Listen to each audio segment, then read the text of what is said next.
Jack Swansey for Frontstretch here with Nolan Siegel at the Thermal Club. IndyCar debut this weekend. How are you feeling? And does the fact that it's sort of a different race format impact the way you're approaching your debut? Yeah, it's a lot of testing time for me, which is great. So just learning as much as possible and trying to do all the laps. That's a big thing for me. So thoughts on the track, first of all, and thoughts on the facility here at the Thermal Club?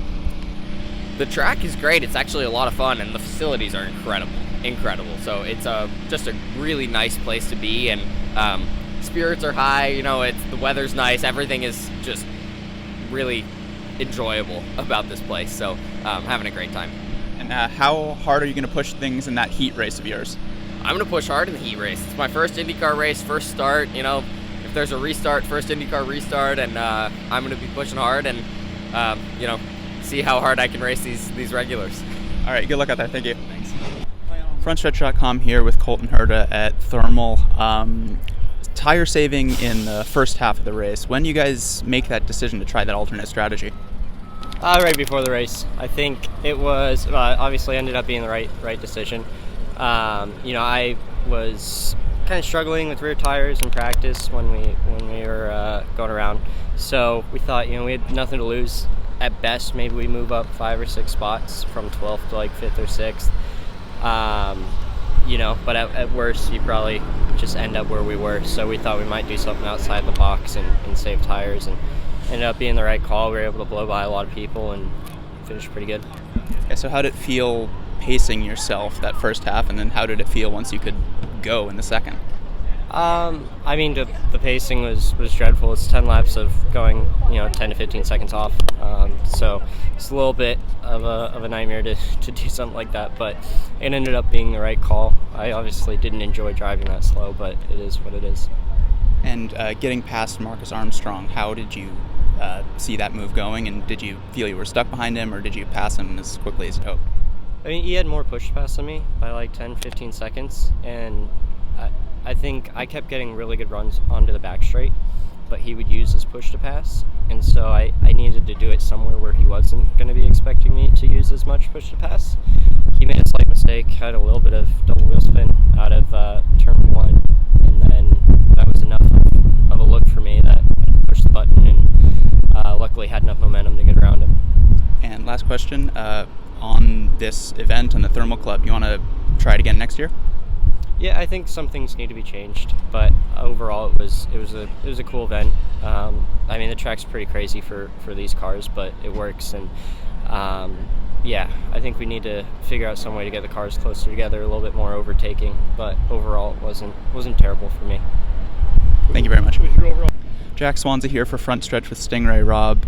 Ray, after a long week of testing and a short afternoon of racing here at Thermal, what are your thoughts on this racetrack? The track itself is interesting. It seems like it's kind of split up into 2 sectors. You got the low speed, very sort of technical section on the first half of the track, and the second half is very high speed, high commitment. So you have to have 2 different race cars for that. But the facility is great. I think that the members here definitely have a Disneyland for adults. But that's the cool thing about being out here. The weather's beautiful. So overall, I think it's a good place. How did your AJ Foyt Racing team approach the weekend as a whole with this sort of interesting new format for the race? Yeah, we took it as a test weekend. We were trying a bunch of different stuff. We're trying to work on a road course stuff. There's a lot of new guys on the team this year, so between Santino and I, we kind of split strategies, trying to figure out what we wanted to roll with for the rest of the year and try and build a race car that we're both happy with. So we spent the last couple of days doing that, trying to figure out what to do. And then going into the race, it was just a matter of who had the fastest car, and it wasn't us. So unfortunately, the race didn't go as we wanted, but it's one of those inconsequential weekends where there's no points. So just move on to the next one and take what we learned and head up. So did the track race the way you guys expected it to in the heat? Yeah, I think so. It's very tight, so there's not a lot of passing opportunities, and the tire deck is just unbelievably high. So I think for the most part, it was pretty single file except for the race start. The race start was interesting. Honestly surprised to see guys go aggressively in turn 1 on a non-points race, but I guess the prize was tempting for them, so they were excited to get on the gas there. But overall, I think it was very predictable of a race. Yeah, did you get a good view of that start? I did. Yeah, unfortunately and fortunately, I was able to squeeze on through. But yeah, free spots are always a good thing. You just don't ever want to have that happen. Last question. You said it's Disneyland for adults. You want to be back here in Thermal for the $1 Million Challenge next year? Yeah, I think it'd be great. I mean, it's kind of spring break time. I think people would like to come out and watch. It seems like there wasn't too big of a fan audience this year. I think I'd like to be able to see more fans out here to appreciate the facility as a whole. But yeah, I think it was a good event to just kind of enjoy some time in the sun. All right, thank you very much. How are you going to spend all that? Oh man, You'll find a way, though, I'll right? pay off my mortgage. There you go. That'll help. That'll put a nice little down payment on it, Yeah. for sure.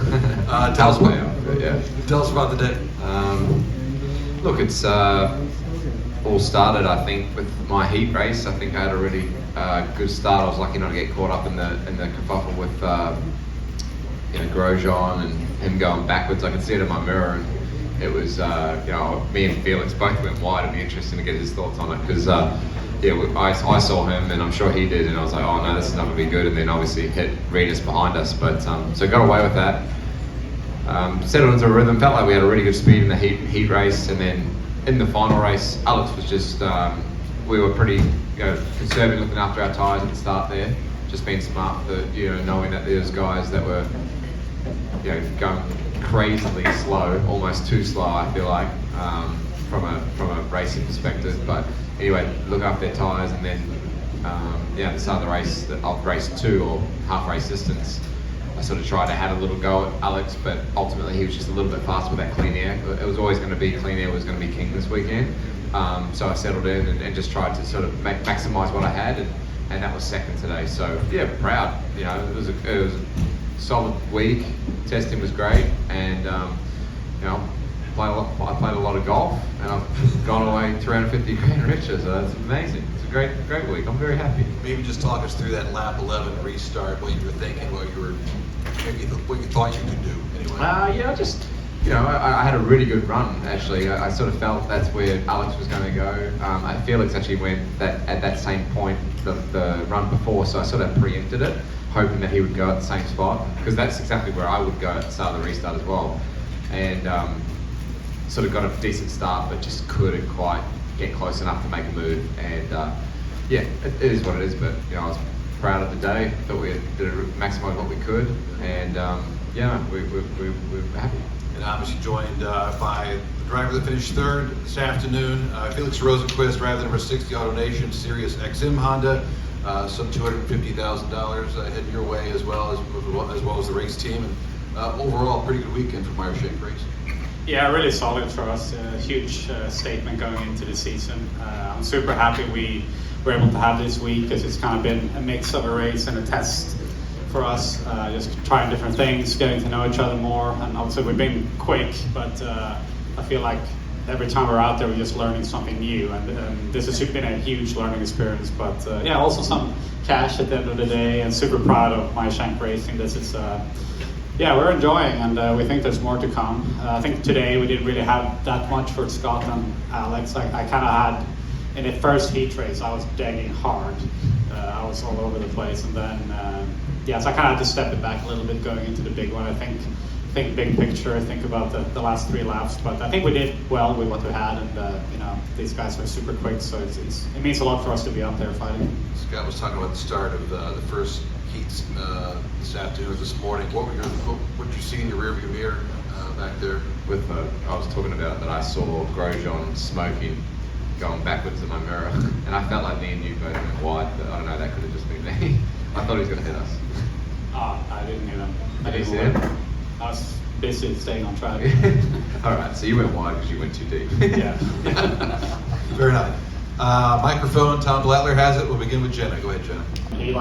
He did 1/10 in the first part of the final, and he was flying.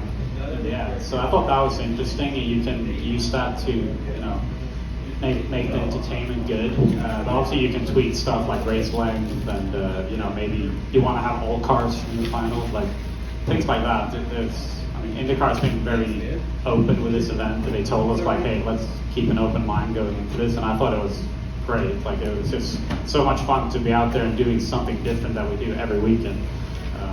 Makes you learn new things, and it's also a good test for what you can, you know, bring to the product going forward. Yeah, I think this is a good opportunity to try like completely different things. I think the qualifying was cool with the push to pass. I think that's awesome from a standpoint of you have to nail the lap on that lap. I'm very used to that from say supercars back in the day and the shootouts that we used to do there, where it was just you had one lap and just get it done. And I think it's a really good opportunity, good and bad, for you to mix up the grid, and you've just got to nail it. And this field's so tight that if you do miss it by a tenth or two, you know, you could find yourself 15th if it was, you know, a proper shootout. I think it's something that we could, you know, definitely think about, maybe, you know, for the Fast Six or changing the qualifying format moving forward. Maybe not just here. Just I feel like we've done the same format for a long, long time. It works great. Don't get me wrong, and it's always exciting. But could we add something that's just very different to what we've done in the past to spice up the action? Everyone's going to be on used tyres for the most part in Fast Six. Send them out, give them a little bit of push to pass, and see what happens. And I think that's that'd be pretty cool. We would do that more in the future, and why we would keep this race as a non-points. If we come back here, we need to have it as a points race. And if we do an exhibition, like a proper exhibition, where it's off the calendar, I think then it makes sense that we don't put any points. Yeah, I mean, I think it's an experiment, right? And I think today we proved that we can race here like any other track. And so Alex says maybe we come back and it's an actual points round. I think that would be really cool because, as I said, I think this is no different from any other road course. We have the facilities great, the infrastructure is there, and you know we can definitely race like any other track here. This is Harrison Burton, driver the number 21. Make sure to hit that subscribe button. Also, check out one of these two videos beside me. Visit frontstretch.com for more racing content.